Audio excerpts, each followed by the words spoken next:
அன்பானவர்களே வணக்கம். நான் சுவாமி தேவராஜன் பேசுகிறேன். இன்றைக்கி நாள் 27/12/2020. இன்றைக்கி ஆக்சுவலாக ரஷ்யாவில் இருக்கக்கூடிய ஆர்த்தடாக்ஸ் சர்ச் என்ற ஒரு கோயில் அந்த ஒரு மதம், அதாவது ரோமன் கேத்தலிக் சர்ச் இல்லாமல் ஆர்த்தடாக்ஸ் சர்ச்னு ஒன்று இருக்குது. மிக தீவிரமான கிறிஸ்தவர்கள். அவங்க இன்றைக்கி தான் ஜீசஸ் கிரைஸ்டோட பர்த்டே கொண்டாடுறாங்க, இயேசு கிறிஸ்துவோடைய பிறந்த நாளை கொண்டாடுறாங்க. இந்த இனிய நாளில் இப்பொழுது நான் ஒரு செய்தி பார்த்தேன். இயேசு கிறிஸ்து ஏற்றத்தாழ்வுகளுக்கு எதிராக முதல் குரல் கொடுத்து போராட்டம் நடத்திய ரெவல்யூஷனரி. அவருடைய கனவுகள் இப்பொழுது பழித்து கொண்டு வருகின்றன. அதில் ஒரு விஷயமா இன்னைக்கு நான் பார்த்தது, இந்தியாவில் கூட இயேசு கிறிஸ்துவோடைய ராஜ்யம் வந்துவிட்டது என்பதற்கு ஒரு உதாரணம். இப்போது ஜஸ்ட் நவ் நான் ஜெயா நியூஸ் சேனல் பார்த்தேன்.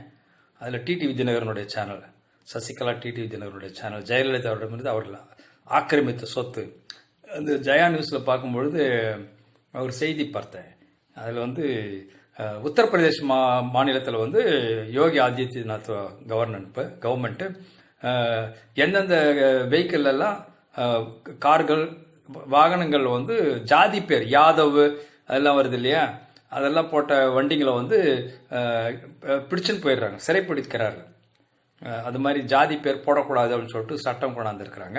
இது பிரைம் மினிஸ்டர்ஸ் ஆஃபீஸ் எல்லாருக்கும் சர்க்குலேட் பண்ணியிருக்காங்க. தமிழ்நாட்டில் ஏன் இன்னும் இம்ப்ளிமெண்ட் பண்ணல எடப்பாடி பழனிசாமின்னு தெரியல, பயப்படுறாரு போல இருக்கு. ஜாதி மேலே கை வைக்கிறதுக்கு கை வைக்கணும், எடப்பாடி பழனிசாமி அவர்கள் கை வைக்கணும் துணிஞ்சு. அது மாதிரி பிரைம் மினிஸ்டர்ஸ் ஆஃபீஸ்லேருந்து ஏதாவது இன்ஸ்ட்ரக்ஷன் வந்திருந்தால் உடனடியாக முதலமைச்சர் அவர்கள் அதை செயல்படுத்த வேண்டும். வாகனங்களில் ஜாதி பேரே இருக்கக்கூடாது. ஊர்களில் ஜாதி பேர் இல்லாமல் எடுத்துட்டோம், தெருக்களில் ஜாதி பேர் இல்லாமல் எடுத்துட்டோம். அதே மாதிரி அவங்கவுங்க பேர்லேயே ஜாதி பேரை போட்டுக்கூடாது. எடப்பாடி பழனிசாமின்னு சொல்லிட்டு போட்டுக்கிறாரு இல்லையா, அடையாளப்படுத்துறதுக்கு ஊரை மட்டும் தான் சொல்கிறாரு தவிர அவர் ஜாதி என்ன நமக்கு தெரியாது இல்லையா. அது மாதிரி தான் ஓ பன்னீர்செல்வம் அவர்களும், அவருடைய ஜாதி என்ன நம்மளுக்கு தெரியாது, அவர் அதை சொல்லிக்கிறது கிடையாது, அவர் தேவர்னு தெரியும் நம்மளுக்கு. இவரும் விவசாய சமுதாயம், ஆனால் என்ன கரெக்டான சமுதாயம்னு தெரியல. வேளாளர் இருப்பாங்களா, கொங்கு வேளாளர்னு சொல்லுவாங்க, அதுவாக இருக்குமான்னு தெரியல. ஆக இவங்களுக்கெல்லாம் ஜாதி இருக்குது, ஆனால் அதை போட்டுக்கிறது இல்லை. இதே மாதிரி வாகனங்களில் நம்ம நாட்டிலேயே தமிழ்நாட்டிலேயே வாகனங்களில் ஜாதி பேர் போடக்கூடாது அப்படின்னு சட்டம் இருக்கிறதா இன்னைக்கு அந்த செய்தி ஜெயா நியூஸில். அதை இப்போ உத்தரப்பிரதேசில் செயல்படுத்துகிறாங்க. தமிழ்நாட்டிலையும் அதை செயல்படுத்த வேண்டும் என்று அன்போடு கேட்டுக்கொள்கிறேன். வண்டிகள்லையும் சரி எதுலேயுமே ஜாதி பெயர் பிரகடனப்படுத்தக்கூடாது. அது மாதிரி பண்ணுறதுக்கு ஆவணம் செய்யும்படி கேட்டுக்கொள்கிறேன். அதாவது வெளிப்படையாக, அதாவது எழுதி போட்டுன்னு போகக்கூடாது அப்படின்றது தான். ஆகவே ஜாதி பேர், குறிப்பிட்ட ஜாதி பேர் மட்டும்தான். பட்டு இன்னும் அந்த கேஸ்டிசம் இருக்குது, சுத்தமாக கேஸ்டிசம் இல்லாமல் போயிடல. இன்னும் அந்த ரிசர்வேஷனும் இருக்குது. அந்த ரிசர்வேஷனும் எடுக்கும்போது தான் கேஸ்டிசம் இல்லாமல் போகும். அது கேஸ்ட் பேஸ்ட் ரிசர்வேஷன் எடுக்கும்போது தான் கேஸ்டிசம் இல்லாமல் போகும். இன்னைக்கு நான் பார்க்கும்போது ஸ்டாலின் அவர்கள் பேசினாரு அவங்க டிவியில், கலைஞர் டிவியில் நினைக்கிறேன்.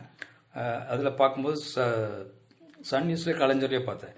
அதாவது சமூக நீதிக்காக அதிகமான போராட்டம் நடத்தது திமுக தான் சொல்லிட்டோம். முதல்ல 16% இருந்த எஸ்சிக்கான கோட்டாவை 18% ஆக்கினதும் திமுக தான். அந்த 18%க்குள்ளே தான் எஸ்டிக்கும் ரிசர்வேஷன் இருந்தது, அதையும் 1% தனியாக பிரித்து எடுத்து கொடுத்தது. ஆக 19% ஆக்குறது எஸ்சி எஸ்டிக்கு திமுக தான். அதுக்கப்புறம் மற்ற பிரிவினர்களுக்கு இப்போ என்னென்ன ஒரு 4-5 கேஸ்ட் 6 கேஸ்ட் சொன்னார், அதெல்லாம் பேக்வர்ட் கம்யூனிட்டியில் கொண்டாந்து திமுக தான். அது மாதிரி இந்த 69% இடஒதுக்கீடை கொண்டு வந்ததும் திமுக தான். 50% பிற்படுத்தப்பட்டோருக்கும் 18% எஸ்சிக்கும் 1% எஸ்டிக்கும், ஆக 69% ரிசர்வேஷன் கொண்டு வந்து திமுக தான் அப்படின்னு அவர் சொன்னார். அது ரொம்ப சந்தோஷம். அவர் நிறைய சமூக நீதிக்காக போராடி இருக்கிறாங்க, அது வாழ்த்து பாராட்டுக்குரியது. அதே நேரத்தில் இப்போ சமுதாயத்தினுடைய அடுத்த லெவலுக்கு நம்ம போயிட்டோம். இனிமேல் இந்த ஜாதின்ற ஒன்று தேவையில்லைன்னு நான் நினைக்கிறேன். அதனால தான் எங்களுடைய புதிய தலைமுறை கட்சியில் ஜாதிகள் இல்லையடி பாப்பான்னு பாரதியார் பாடினதை நாங்கள் செயல்படுத்துகிறோம்.